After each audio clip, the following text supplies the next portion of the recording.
My name's Steve Leininger, and I'm the father of the TRS-80. Other people who have been to this conference before may have met Don French. It was his idea. Okay, Don French was a buyer for Radio Shack, and it was his vision to have a home computer. I haven't gotten to the good stuff yet, Earl, so you haven't missed anything. It was his vision to have a home computer. He had an early on computer. He had an Altair, and he had all sorts of stuff. I'm probably sworn into secrecy not to tell everything he's had, because I don't know if he paid for any of it. Being a buyer for Radio Shack puts you in a certain position for things. You know, in other businesses it'd be golf clubs and plane trips. In his case, it was disc packs and other interesting things. Anyway, the real story of the TRS-80 can kind of be summed up by what Roman philosopher Seneca said: luck is what happens when preparation meets opportunity. Okay, so I spent the first 18, 19 years of my life in preparation for this, and then things happened. So pretty exciting. Actually, it's about 20, 22 years. We'll go through all of it. So my mom started out, she lived hobbies vicariously through me, and would buy me all sorts of electronic kit. She'd buy all sorts of kits. Okay, so I had the precursor to Legos. You know, I had stuff before Lego was a big deal. She should have bought stock back then. We'd all be retired. I could take you all to lunch. But she bought me a kit from a museum online store. And this was back when you had to have paper catalogs and all this because, well, I was a kid, for crying out loud. Anyway, the kit had light bulbs and switches. And these are the cool switches, like you see in the Frankenstein movies. Bells, buzzers, 9-volt battery, or 6-volt battery. And it was like that, except it had screw terminals on top. I don't even know if you can buy these anymore, but it's what we had before you had USB power supplies. And had some wire, and I might have had a cheap screwdriver in there, no instructions. So I had to figure it out. And it turns out I figured it out pretty well. One of the things I found out was that if you connect a piece of wire to the negative terminal, and you connect same piece of wire to the positive terminal, the insulation burns off real quick. Okay, and so this was when I was in the 3rd grade, and it got to be a repeat show and tell project for me. Bring in something electronic, show them how if you hook up several bulbs in series, they're dim. If you hook them all up in parallel, they're all bright. I never went through the measuring the time on how long they'll all stay bright and everything. The bell is completely annoying, but for a 3rd grader, it's pretty impressive stuff, and I got to where I understood this. Now, let me give you a little background on me. I'm ADD and dyslexic. They didn't have labels for it back then. It was more like Steve's an unruly child, But it was unruly in the. I got ahead on my math, and I'd get my homework done real quick, and then I'd get bored. And what is it? Boredom's the devil's playground or something. Blah blah blah. I didn't look that one up. But my mom also took care of me and took me to. The downtown library. Downtown library in South Bend, Indiana was a pretty good library, and they had this technical section, and I'd always gravitate to Dewey Decimal System numbers 621, thereabouts, which is the electronics and the, used to be the computer stuff. They've got some down in the 100s or the zeros right now, but that's more like social computing, which is not much. Anyway, a lot of the books in there were quite technical. Computer architecture design, things like that. Stuff I had no business reading or understanding, but I'd take a whole bunch of them out. And being dyslexic, I was a slow reader, so I like to look at the pictures, and then I'd understand the stuff. One of the things I remember quite vividly is pipeline architecture. Okay, well, what's that all about? That's where you start processing some of the data, you start processing more of the data, and if you get to a point where you have to do a branch, you might have to throw stuff away. But all in all, it's running faster. And so, okay, that's pretty cool. And not that any of this was connected, because the only thing that this stuff ran on were like big computers, which is all we had back then. But my mom also liked to go to the magazine stores. And this was before recycling, so you ended up with an awful lot of magazines. But some of the stuff that, here's a couple of my original magazines here. The covers have fallen off because I keep looking at them. And I would live electronics vicariously. A little bit like, has anyone ever been interested in being a ham radio operator but never got the license? Okay, so yeah, okay, yeah. I was a fan of slow scan TV and of the RTTY, radio teletype. And so I would study these things and see the concepts behind them and everything. Never got my license. Could I have done it? Yeah, probably. Should I have done it? Yeah, probably. But vintage computing is a little bit like ham radio, model trains. There's a lot of stuff where if you go to these conventions, there's more people with white hair or no hair than the kids. And we'll see some of that bounce back. I mean, you see a lot of older gentlemen like myself over in the pinball section going, oh, wow, oh, cool, and all this. So anyway, here's a couple of of the magazines. And out of this, I built a project that when you pick up the box, it shocks you. It was like an electric, it was like an electric fence in a box. And this was in junior high. And so, did I get a reputation around there? Yeah, maybe. Mom also got me different science kits, astronomy, optical stuff. Being dyslexic is a blessing because you see all this stuff and you mentally put away where you saw it and what it meant. Great scientific devices have been done because someone has assimilated something else with something else and made something out of it. I also had a book that talked about computers and the binary number system. So when I got to Purdue in the initial digital engineering class, I was the only one that could count in binary, 1 0, 1 0, 1 0, But you might think it's funny, but it really is a matter that I had a whole framework for what was going on here, and everyone else didn't. So what else did I do as a youth that got me where I'm going? Well, anyone remember, well, it wasn't that wavy when I've had it. That's a Night Kit Star Roamer. And it was like a 6 or 7 tube shortwave radio thing.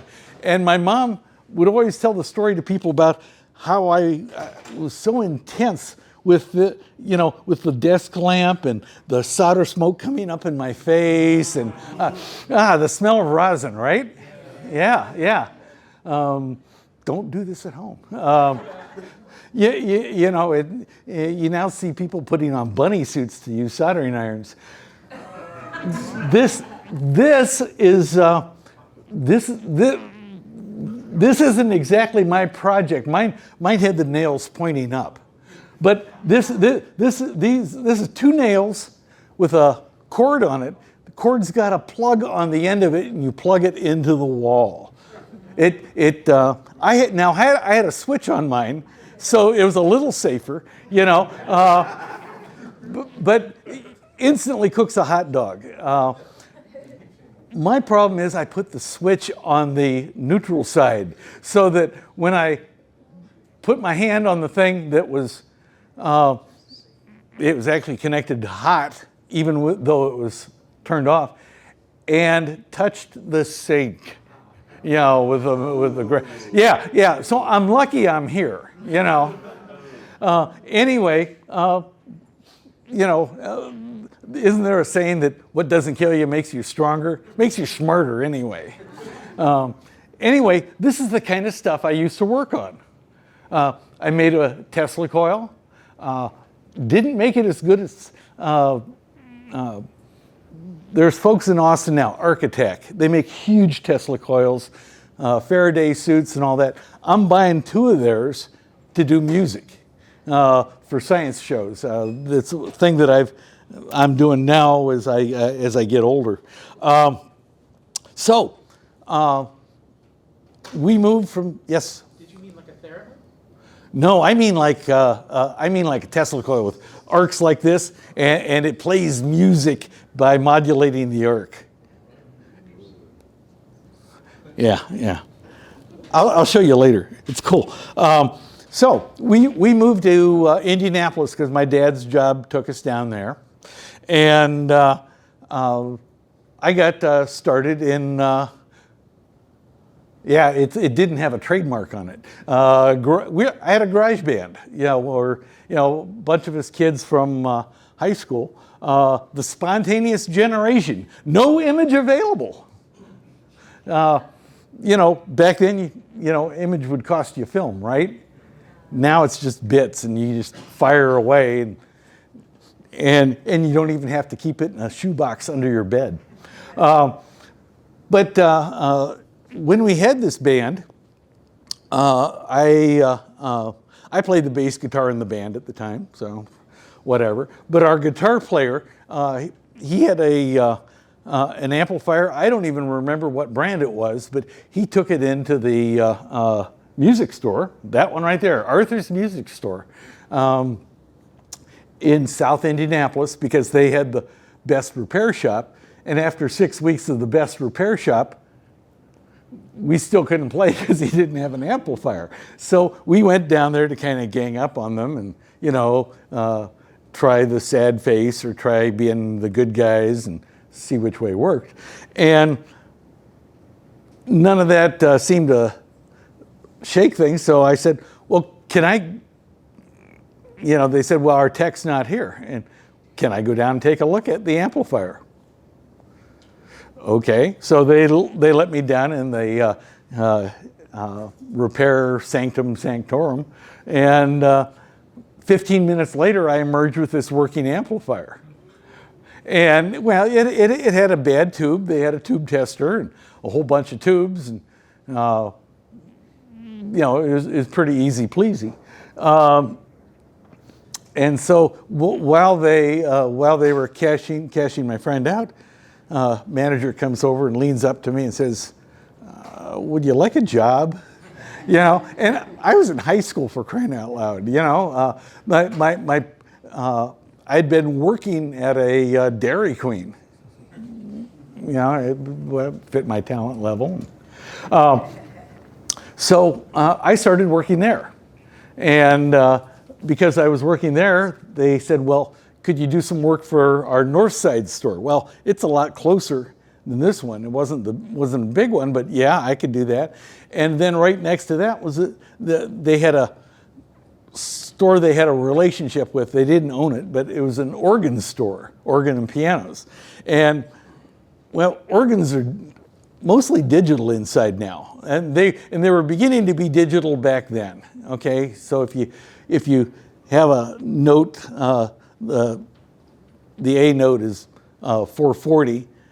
If you run that through a divide by 2 chip, which is a very simple chip, you've got A20. You got 2020, which is the next one down. So this was big stuff on an organ, and the trick on an organ is it's the same thing over and over and over again. So if this part's not working, you just check and see what it's working like next door, and you got it fixed. So I did a lot of that kind of stuff. I drove 50 miles to plug an organ back in. They work better if you haven't knocked the plug out of the wall. So GarageBand gave me a lot of hands-on experience in repairing things. And you get to know what you like and don't like about documentation. And I thought, well, maybe I'll just become the greatest guitar amplifier designer ever. So as I was getting ready to go to schooling, first thing I did, I took my first year of schooling in at what we affectionately call UEPUE, which was University of Indiana and Purdue and Indianapolis or something like that. But UEPUE is what they ended up calling it. IUPUI, so Indiana University, Purdue University. And so got me some schooling, which included my first Fortran course on an IBM 1620. And we had a card reader on the thing. Once I got up to the main campus, yeah, you remember that stuff about the pipeline architecture and everything. Well, I got into what they call an ALU architecture, arithmetic logic unit. This is the kind of stuff you used to have to know to do a computer. And so I learned a little bit about, this is a type of architecture. There are many, many out there. And then I did everything you could possibly do with Fortran, including I learned how to shoot paper from here to about the back of the room on this huge chain printer they had. And they had this big wad of paper stuffed in my output box with a note that says, "Come and see us." Anyway, the electrical engineering school was not the school where you learned programming. They had some programming. They had a DEC PDP-10, PDP-8. I don't think they quite had the 11 yet. Anyway, they had some of that stuff. They had early on Evans and Sullivan graphics monitor. I mean, they had some neat stuff, but not really any programming, and certainly not any microprocessor programming because they hadn't been invented yet. So this is how early in the stage things are. But in my quest to learn a little bit more, I took programming at the business school where they were teaching assembly language programming. How many assembly language programmers do we have out here? All right, that's a tough business, right? I mean, it's hard. You're programming on the bare metal, and but for a dyslexic kid, it seemed to come natural to me, you know, because I understood what was going on. You're moving stuff here, you're doing that, got it, you know. Became very important later on, as you'll find out. So here I was at Purdue. Consider my background. So this is the Purdue Engineering Building, and it doesn't show up very well here, but there are two antennas on top of the building. Yes? What year are you talking about now? Okay, I started up on campus in 1971. Okay, so 1971, and there are two big antennas on here, which they took off while I was there because they were getting more digital stuff, and when lightning hits that, it takes out everything. So, and it's too bad they don't show up there because it's really pretty good. But one of the things I used to do, I used to hang around the library at Purdue. In fact, you know, most people would go back to their room or go to a study area or something like that. I would go to the library. That's because once I got done with this stuff, I would get into okay, what's in the current events today? And this isn't the original article, it's the second article, Designing with Microprocessors Instead of Wired Logic. And so this shows an example of how you can use a microprocessor, the Intel 8008, Okay. This is the second one. The first one was anyone? 4,004. Wow, we got a smart crowd here. 4004 is exactly correct. And they started advertising that in 1971. So I saw the ads, but this was the first practical article on actually using these things. And so I did something I never did before. I wrote a letter. You know, my mom has kept the 3 letters that I wrote her and maybe the one that I wrote my grandmother. But, you know, dyslexic, that's like a torture track. So I wrote a letter to, I couldn't send an email because, well, it hadn't been invented yet. Actually, we were getting close because we had the DARPA network at Purdue. We were on the defense area, something. Yeah. And that wasn't what I was working on. So I sent a letter to Intel saying, hey, I read about your things here, and I'd sure like to have the manuals, but I'm just a poor student and can't afford them. The manuals at the time cost $25. And if you know, in today's price, that'd be like a $150 manual. And so they sent me the 4004. They sent me the 8008. They sent me a book on microcomputers by Adam Osborne.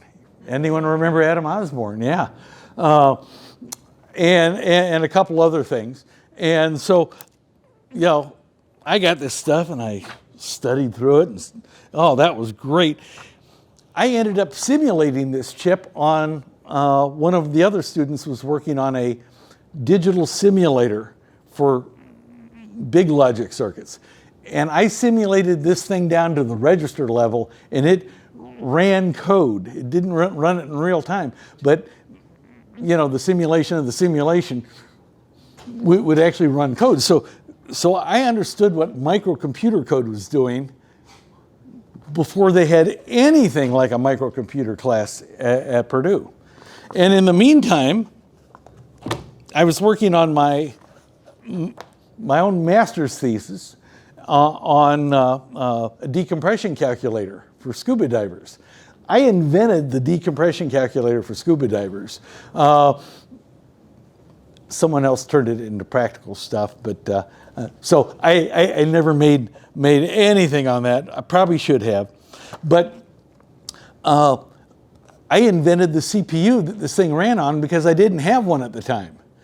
When I got the project finished, my advisor professor said, "Well, I think you ought to, you know, redo it in, you know, 8008 code and actually build the thing." I go, you know, if this fits the requirement, I'm good with that. We can talk about the other thing later on. So never built the thing. Part of the problem was that the chips at the time required 3 voltages to run on. The +5, +12, and -9 or something like that, substrate voltage. Stuff that got cured in the next couple of years. So I was pretty well, you know, but by this time I found out I didn't have the gut feel for making guitar amplifiers. I still like them, but I was, you know, I could not start with a clean sheet of paper and give you a design that you'd be happy with. So, but I knew computers, and I knew it better than anyone else around me at that level. So, where do you go? This was approaching my senior master's level year. I got out of Purdue in 4 years with my master's degree because I went to summer school there and sat in the library a lot. So, where do you go? Anyone recognize all those? Well, the center one's pretty easy. First one's Rockwell, right? That's the first place I interviewed, down in Orange County, back when Orange County was about half strawberry fields. Okay? Not only did they have strawberry fields, but they had a big facility there that they were getting ready to work on the space shuttle.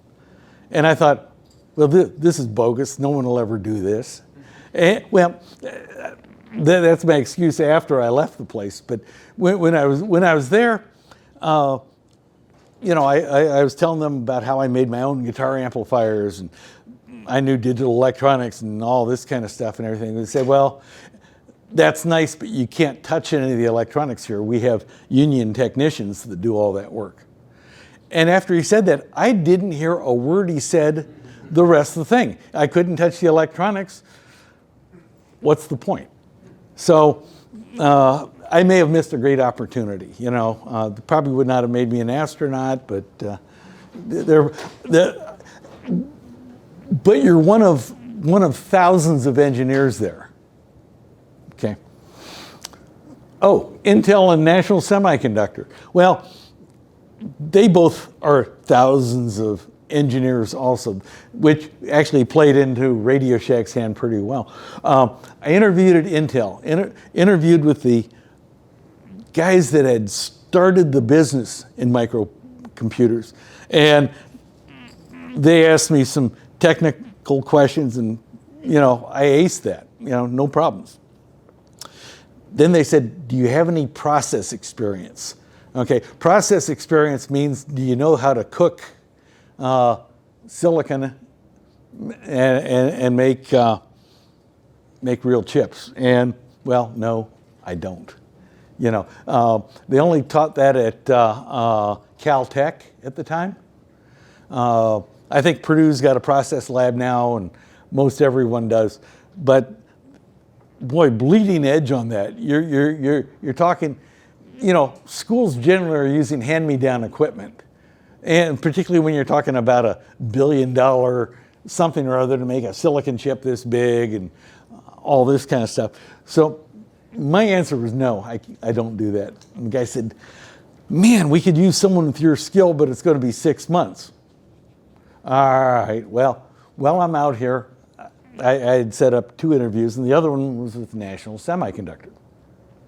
I interviewed with 2 spots inside National Semiconductor. One was their calculator division. They were very big on cheap calculators at the time. Calculators use a serial type of CPU, which I was completely unfamiliar with. And I might as well have been interviewing on advanced fertilizer processing.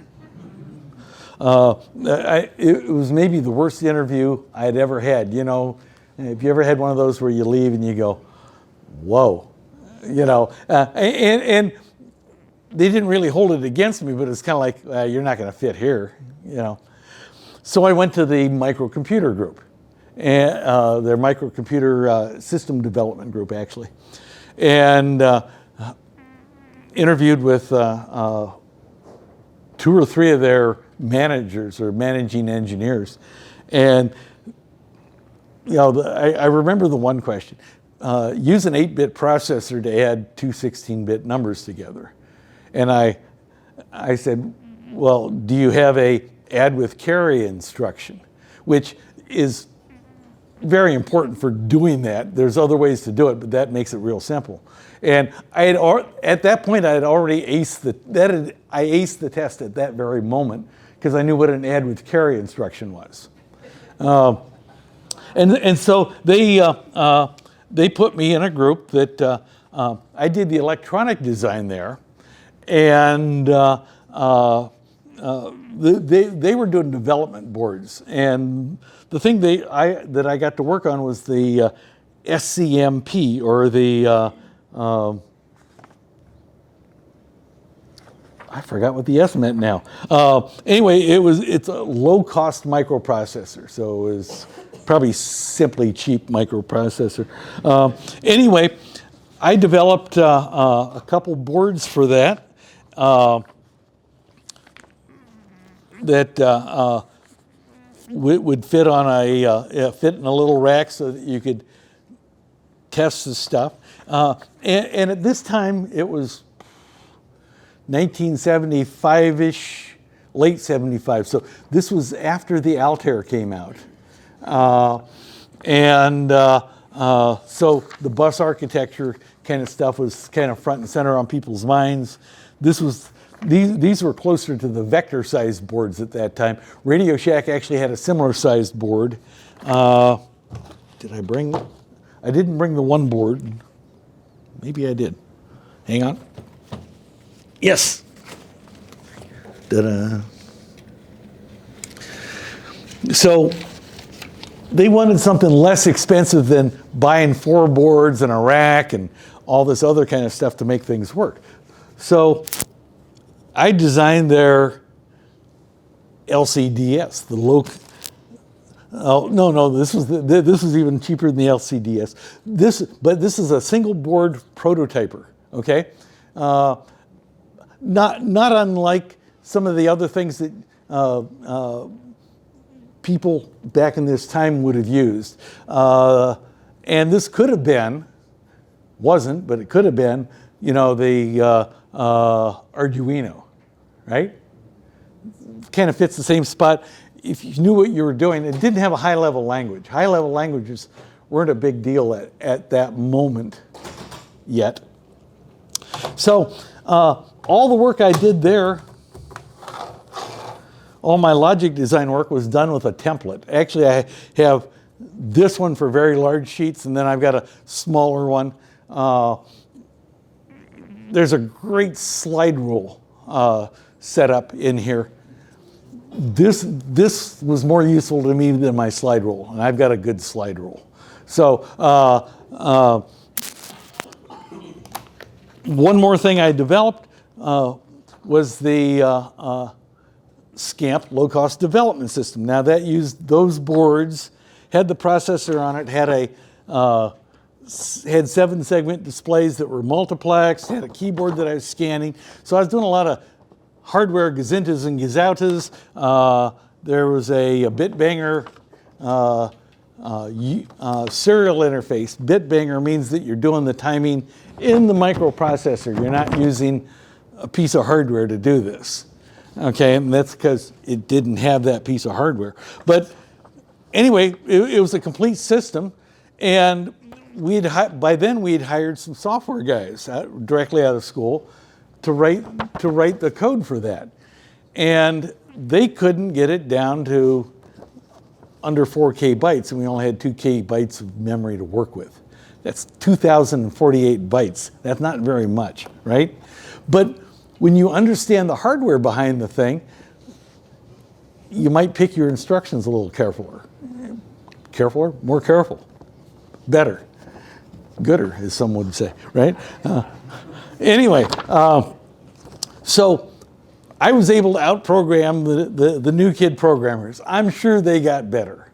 I'm sure they did. But I was able to save the project because I got that done. Well, what do you do when you're doing this all day long? What else do you do? Well,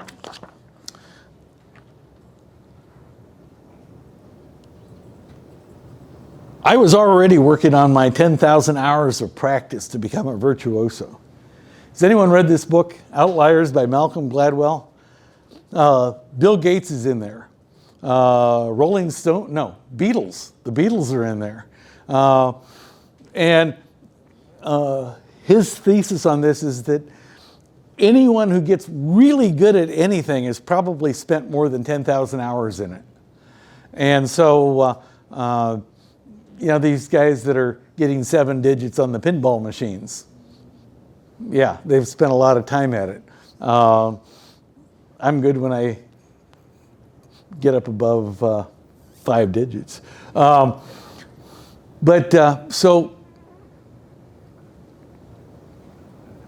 it's because you've got sort of a motor memory on everything else. It's kind of funny, if you look this up, if you Google this, there's about a half a dozen articles right up in the beginning of Malcolm Gladwell's wrong, blah, blah, blah, blah. It doesn't take that long, takes much longer than that. Go figure. It's a great book, and it talks, when you look at how things happen, a lot of people have stories that are similar to mine but not like mine, right? So I was approaching my 10,000 hours. And then another one that comes to mind is from Sir Isaac Newton, the Apple guy, right? The original Apple guy. If I've seen further, it's by standing on the shoulders of giants. And the Macintosh, for example, that's standing on the shoulders of Xerox PARC. DOS, it's by standing on the shoulders of Seattle Computer Company, for crying out loud. We didn't get here as a lone journey. You might have done something by yourself, but it wasn't a lone journey in most cases. Now, I'm not going to tell you that you didn't build this kind of thing, because at that point, you've crossed a line. When someone says, you didn't build this, well, but I brought all the pieces together and I brought them together correctly. So, and there are so many examples of that out there. But this is what an engineer does after work in Silicon Valley. You go to the Homebrew Computer Club. I was in the same computer club with Steve Jobs and Steve Wozniak. They did not stand out because they were just like all the other engineers there. Actually, Jobs was a much better engineer. Turns out, the Woz was a much better engineer. Steve Jobs was exactly, in my mind, exactly like P.T. Barnum. The guy's a promoter. You need that. You need that sometimes. Elon Musk, promoter. Lots of people in the auto industry have been like that. Anyway, there was such a brain trust here. Everything was kind of S100 plus going on right here. S100 is the bus on the Altair computer. Bob Marsh from Processor Technology, Roger Mellon from Chromemco. They made one of the first graphics cards called the Dazzler, and they would put an image in it, and then they would just play around with the color mapping, and it would look like all sorts of things were happening when it really wasn't. But, it was pretty nice stuff. Pixar made chips before they got into the movie business. They made stuff that would allow you to map animation on the side of a cube, or map video in real time on a cube. I remember that at the National Computer Conference when I went there. So anyway, I don't think I'm sitting out in that crowd, but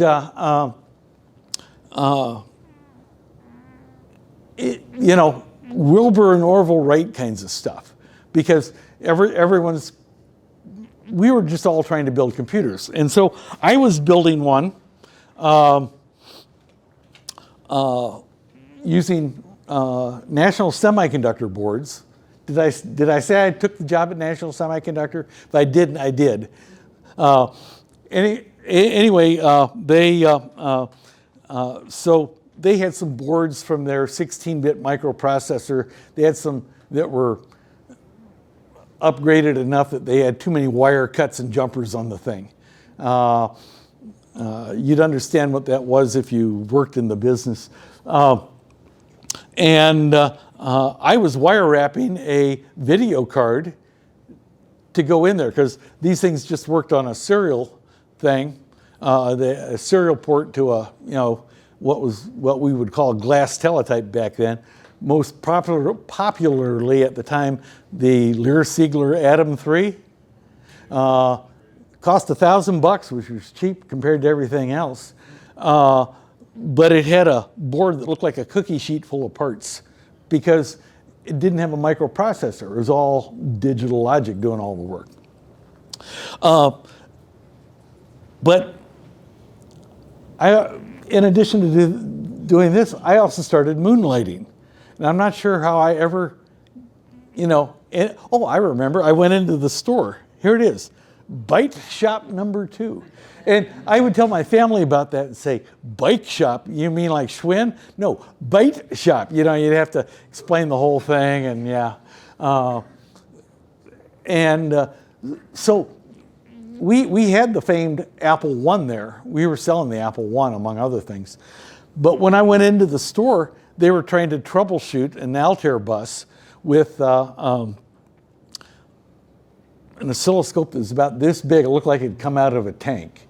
And didn't have the bandwidth to measure stuff properly.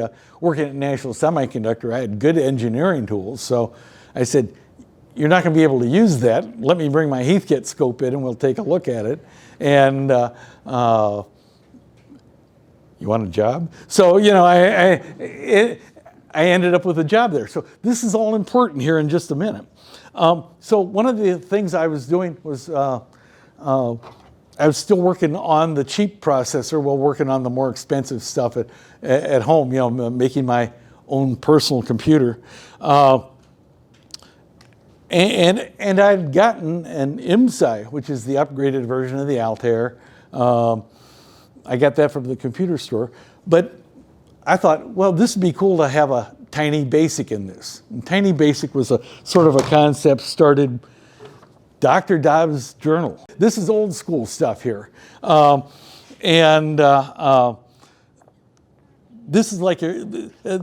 is like, what would you compare it to? GitHub today?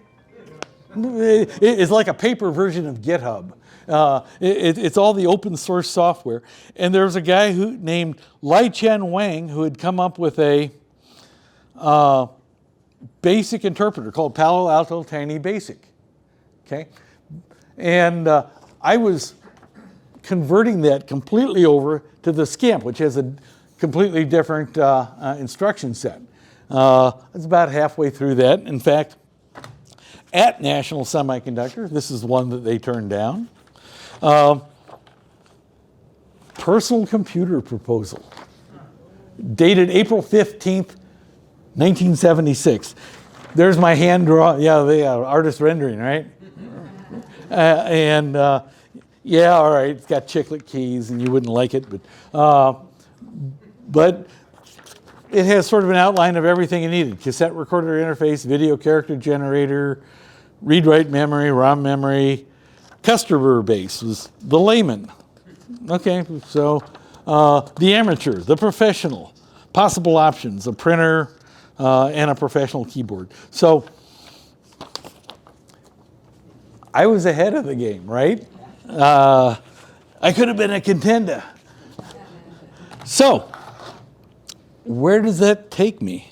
Well, the video board I was doing for my my home version of the computer was based a little bit, somewhat, not the same logic, but the same block diagram, if you will, as the TV typewriter from the late Don Lancaster. Okay, this guy wrote over 100 articles for radio electronics and popular electronics, and I'm sorry I never got to meet him before he passed just recently. So, interviews, right place at the right time, right? So, 3 guys come out from Radio Shack. They're looking for parts. And we used to sell parts in plastic bags hung on the walls, and floor sweepings, as some people would call them. And Don French was one of those. Remember I said, he's the guy who had the idea to build a home computer. John Roach, Vice President of Manufacturing. He had some reason, which he never told me, that he could not stay overnight in California. Anytime he'd go to California, it's like if they saw his credit card run, he'd get arrested at the airport or something like that. Bite shop number, okay, so at National Semiconductor, the sales manager for the SCAMP, the cheap microprocessor, was not in the building the day that Radio Shack showed up. So they said, well, Steve knows a lot about that. Have him come out here. So I came out and I told him about, low-cost chip, works on only 5 volts. It actually, in benchmarks that I had crafted for National Semiconductor, it outperformed the 8080 from our guys Intel down the road. And I was told later on that there are lies, damn lies, and benchmarks. So, which is fair. It's fair criticism. But they were impressed that, oh, and I said, and I'm writing a version of Tiny Basic for that. Good. And as they were leaving, Mr. Roach said, can you tell me where one of those there computer stores are? I said, yeah, there's one down on Stevens Creek Boulevard. Gave them the address and kind of pointed them in the right direction. And when they showed up after dinner that night, I was there rolling up a paper tape, So interview number 2. They looked around, saw different stuff there. Nothing was really remarkable except that there were, it was a computer store. There was something running on a glass teletype. There was an IMSI there. There's an Apple I. We never had it hooked up to anything. $666.66 was the retail price, if you remember. So they said, would you consider consulting on a project? Yeah, sure. Didn't hear from them for 6 weeks. I get a call on a Saturday morning saying, we'd like you to come out and see our facilities. Do we have any consultants out there? Okay, no one ever says, would you like to see our facility? That's a, we're trying to hire you kind of question. So my wife, who had a master's degree in marine geology, could not get a job in the San Francisco area. USGS hiring was down because it was an election year and blah, blah, blah, blah. So she was working the breakfast shift at McDonald's. And she called her cousin, who was a VP at Conoco, and said, what are my chances of getting a job in the Dallas-Fort Worth area? And he said, oh, a whole lot better than in California. And so I called them back and said, okay, I'd like to see what you're doing, but I got to bring my wife with me. Well, they'd never done that. They don't even do it with the store managers at Radio Shack. Well, they got 3,500 store managers at the time. So they said, I have to get back to you. And they got back to me. And so we both went out there. And we talked about different things. I aced the interview. Now, I'm going to run out of time if I go any deeper than that. But so we rolled into town on July 3rd, 1976. Just before the big fireworks shows, right? I started work on July 5th, 1976. Yeah. And so here's the design process for the TRS-80. I think you should be more specific here in step 2. Then a miracle occurs. Yeah. Actually, there's the finished product. I spent the first 3 months just writing out new specs based on what we wanted the thing to do. And didn't fall too far from the original one here. But then I started working on the microprocessor. And we were pretty sure we wanted to use an 8080 because that's what they had a PACE microcomputer. They had the 16-bit National Semiconductor one that a consultant had done. But no I/O, no strategy on that. I'm sorry. Test. Anyway, as we got deeper into it, I'd rather use the 8085 5-volt part. Okay, I don't need as many power supplies. And then the Z80 came out. And the Z80 would allow us to use the dynamic memory that the Model 1 has in it.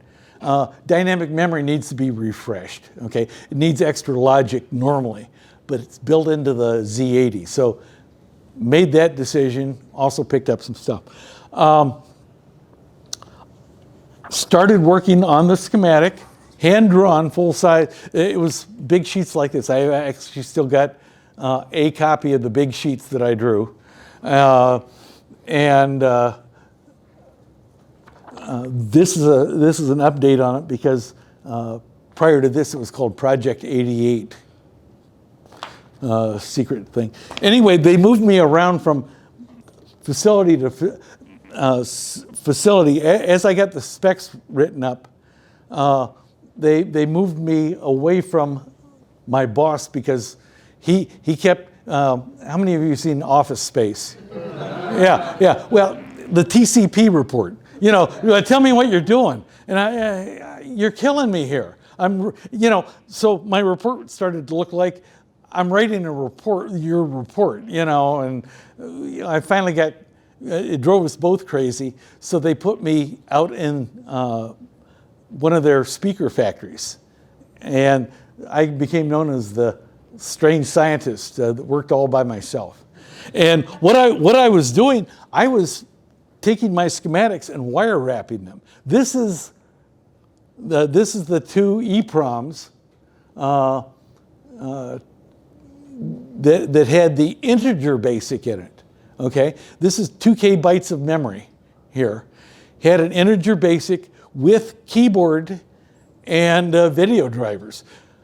This is the program that was run on Groundhog Day, 1977, along with the CPU board and the video board, all in a little case underneath a table not unlike this, with a curtain on the front of it, not unlike that.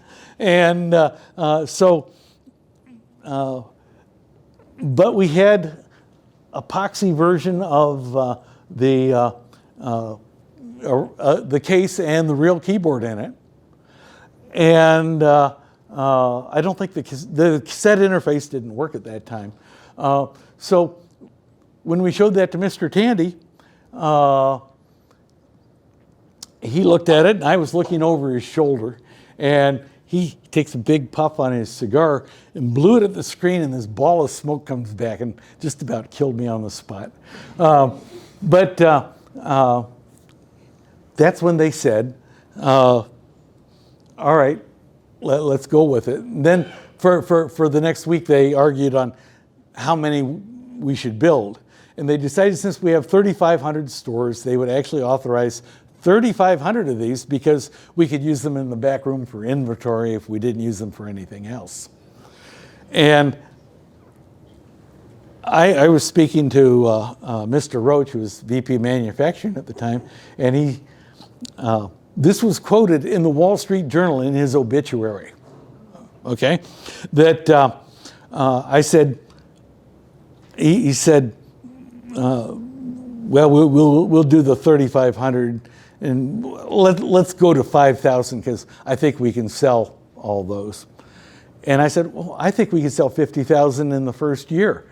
To which he said, horse shit. and if you check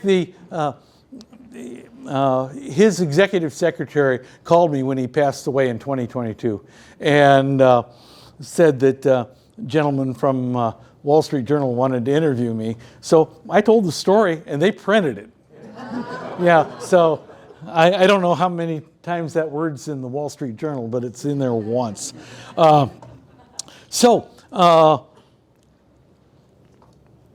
We had this, I did all the wire wrapping with a little electric tool, zoop, zoop, zoop, and wire wrapping is actually a pretty good way to do things. It's sort of a lost art now.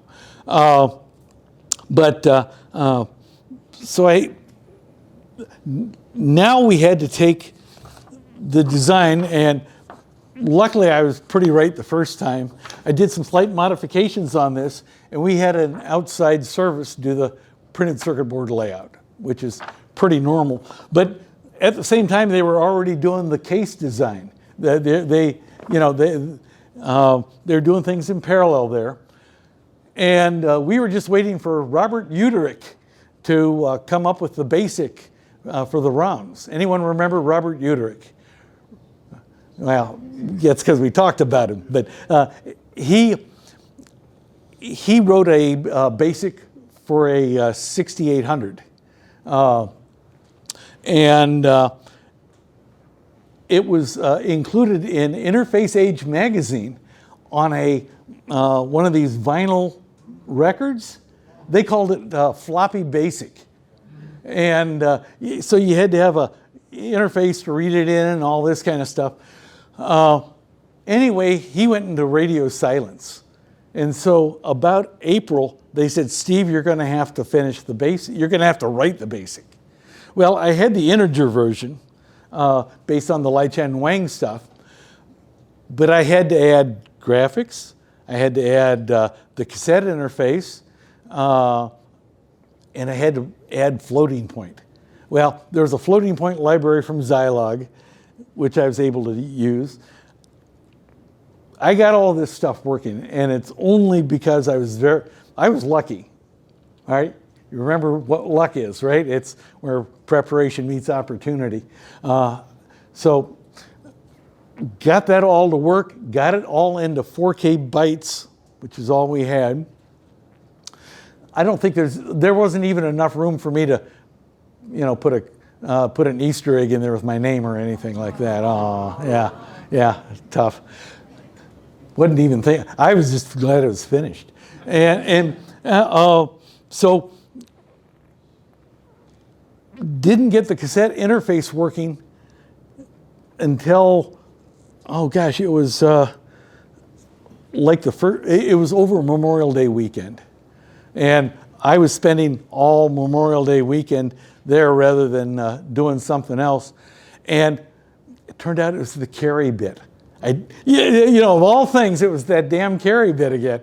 I didn't have it set in the it was all written in an assembly language, all on a Z80 development system because we didn't have anything else. It's making the first move there. So got that all finished, got the stuff sent out for ROMs, got the first units. We had the first 12 units ready for our unveiling at the Warwick Hotel in New York City on August the 3rd. And we were expecting to have pretty good press coverage, and they had the shrimp and all that kind of stuff. No one showed up because the Palestinian Authority, PLO, yeah, had blown up the Exxon building, and so no one showed up for it, but we were quite successful. I'm almost out of time. I'm going to entertain questions. Two questions. Why did you not include the lowercase, and why did you set up the memory map so that it couldn't run CPM? Oh, two great questions. All right. So the first question is, why didn't I put in the chip, the extra memory chip, 78 cents at the time, to get lowercase? And it's because it cost 78 cents. No, quite literally, that was the decision point on that. And what was the other question? CPM. We actually had a version of CPM that ran on it. I went out to and worked with Gary Kildall and his crew, and we had one that would actually pick up the stuff. The reason CPM doesn't work natively is because we've got ROM there. Now, we could have switched the ROM out, but that would have cost more. It would have cost more money is the problem. So anything I could do for free, yeah. So we ended up with a complete user manual. When's the last time you've seen a user manual with anything, right? I got about 8 patents with this thing. This is before Radio Shack realized they shouldn't be giving away the blue ribbon patents. First product in Radio Shack history to appear on the annual report. John Roach at the 20th anniversary of the computer. And online they had a thing about it. They had the little character that's in the book here. There's a little comic character. It's a little bit like Clippy, except it's a yeah. Anyway, they said, it's just a little tiny one, and it took up 20 kilobytes, for the graphic image. It said, and if you rolled over the thing, it says, this image takes more space than we had memory in the computer. Yeah, so it's crazy. Here's how we used to sell the thing. You could use it in your laboratory or your school or in your office looking stern or right there in the kitchen to take care of your recipes. And Radio Shack being completely open source on their stuff, except for the ROMs themselves. But we had a technical manual out the next year. There's one back there. Yeah, you might have paid big money for that. I'm going to keep an eye on mine. Any other questions? I have a related question. Did anyone else create their own homebrew firmware or ROMs? There were a couple companies out there that actually did that, and I think there's stuff being done today. There's quite a. In fact, there's one guy that is remaking. Takes longer than this if you don't take the screws out. There's the inside of the thing. Okay, it's all small, medium scale logic. The Z80 microprocessor. The video memory, the power supply. 3 DIN connectors on the back, not MIDI, but it's the same size as the MIDI connectors actually. And there are 3 of them there, and we were very careful to make it so that things won't blow up if you plug them in the wrong thing. They won't work, but it doesn't blow up at least. If you throw the power into the others, it may. We've seen that. Why did you use the same 3 DIN connectors? They're cheaper in quantity. Yeah, no, we sold this thing like that in a box for $599.95, right? 99. Anyway, just under $600. And the monitor, that's why the thing's silver. That's a Mercedes silver RCA TV that's been gutted. But we were making over 50% profit margin on that. So, and that was quite important to the company. And I got the biggest bonus check any engineer had ever gotten at that time. So I didn't have founder stock like the 2 Steves from Apple, but I continue to have fun. Yes, sir? How involved were you on the Models 2 and 3? I architected the Model 2. In fact, thought about doing an S100 bus and thought it was a little too sketchy. So the boards are the same size as the S100, but the whole thing is much more robust. The Model 3 was basically an RF clean version, radio frequency clean version of the Model 1. So I was involved with overseeing the Motorola stuff on the color computers, and I won't claim any credit at all for the Tandy 2000. Model 3 was my first computer. I was 12. Yeah, it was a good computer. The Model 4 Portable was a favorite. We just didn't sell enough of them.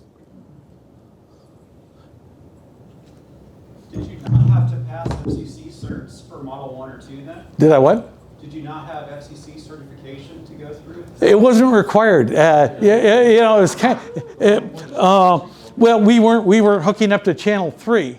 So, and we made video games, so we knew about that kind of stuff. But our friends at the other end of the highway, Texas Instruments, made a big stinking deal about the noise we were making, and we had to we had to clean up our act. Why did you extend basically the entire CPU bus to the expansion? Well, because everything's there and you can then use it. It turned out it worked. It worked pretty well until, Noisy, is what I get at. well, it was noisy, but the memory chips, that wasn't a problem until the memory chips naturally got faster. As they made the dies smaller, they became less tolerant to noise, and there was noise on the bus. Yeah, no. Let's see, what was the answer I gave back here? It's because it cost money to, put buffers on there and everything. So we ended up with that, active buffer thing, which was a kludge, but yeah, I got it to work. Two quick ones for you. Did you have any thoughts, or what did you think are interesting stories? Did you work with some of the folks that were making unlicensed clones of the TRS line? Yeah. So unlicensed clones. They were interesting. What would get any of them into trouble would be if they stole Microsoft software. So if they copied the level 2 ROMs, they're copying Microsoft IP, and Bill's dad is a lawyer, among other things. So no one got big enough that they were really a problem for us. They were a problem, but did you take a look at some of the architectural choices, crack one open and say, oh, they No, never. didn't give a crap? Understandably. Well, I'd left the company by then. I didn't have a budget to go out and buy stuff like that anyway. Chance to meet Isaac Asimov? I did not get to meet Isaac Asimov. I did get to meet, Peter Nero, piano player, softest hands ever. And I did get to meet Forrest Mims. Cool. Did you steal his notebook? What? Did you steal his notebook? Oh, I had a whole copy of those anyway. He very generously let me put a selected number of images from his books on the Steve's Workbench at Radio Shack. I was online until they got upset at me for giving an honest review on one of their kits. What did you think when the Model 1 started selling? Well, it wasn't called a Model 1 then. When it started really creating a cultural phenomenon, it started changing things, and it would just sell. How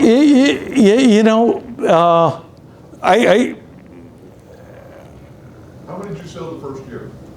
100,000, and that's because we were limited by how many we could make.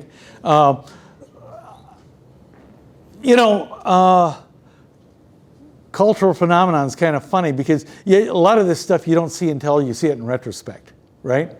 And so at the time, didn't really notice it. I did pay attention to it when I went in and asked for a raise, and the boss reaches back and gets out a copy of Electronics Magazine with the salary survey issue.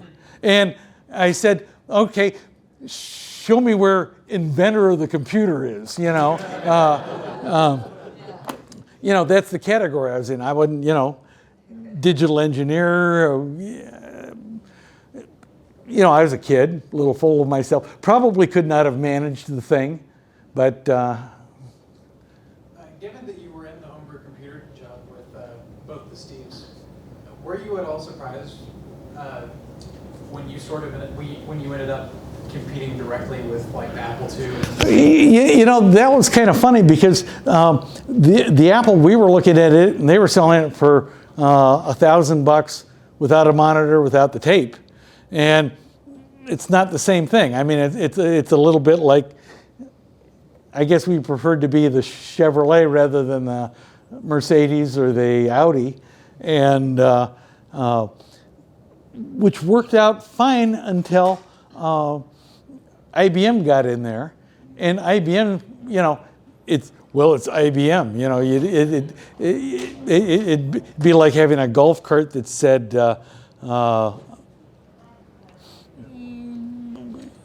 said Tesla on it. Tesla golf cart's going to be better than another one, and they're going to throw me out of here now. So, but I'll hang around. I'll hang around.